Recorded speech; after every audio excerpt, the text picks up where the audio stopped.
গণপ্রজাতন্ত্রী বাংলাদেশের প্রথম সরকার গঠিত হয় ১৯৭১ সালের ১০ এপ্রিল। এই সরকারের মন্ত্রিপরিষদের সদস্যরা ১৯৭১ সালের ১৭ এপ্রিল বৈদ্যনাথ তলায়, বর্তমান মুজিবনগর, শপথ গ্রহণ করেন। ১৯৭১ সালের ২৬ মার্চ বঙ্গবন্ধু শেখ মুজিবুর রহমান কর্তৃক বাংলাদেশের স্বাধীনতা ঘোষণা হবার পর থেকে বাংলাদেশের জনগণ পাকিস্তান সেনাবাহিনীর বিরুদ্ধে প্রাথমিক জনযুদ্ধ গড়ে তোলেন।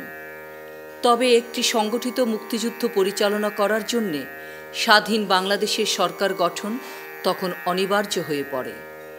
এর ফলশ্রুতিতে বঙ্গবন্ধুর অবর্তমানে আওয়ামী লীগের সাধারণ সম্পাদক তাজউদ্দিন আহমদ ভারতে গিয়ে তৎকালীন ভারতের প্রধানমন্ত্রী শ্রীমতী ইন্দিরা গান্ধীর সঙ্গে বৈঠক করে স্বাধীন বাংলাদেশের সরকার গঠনে প্রবৃত্ত হন। বঙ্গবন্ধুকে রাষ্ট্রপতি এবং সৈয়দ নজরুল ইসলামকে অস্থায়ী রাষ্ট্রপতি করে তাজউদ্দিন আহমদের প্রধানমন্ত্রীত্বে গঠিত হয় বাংলাদেশের প্রথম সরকার, যার সদর দপ্তর স্থাপিত হয় কলকাতার ৮ নম্বর থিয়েটার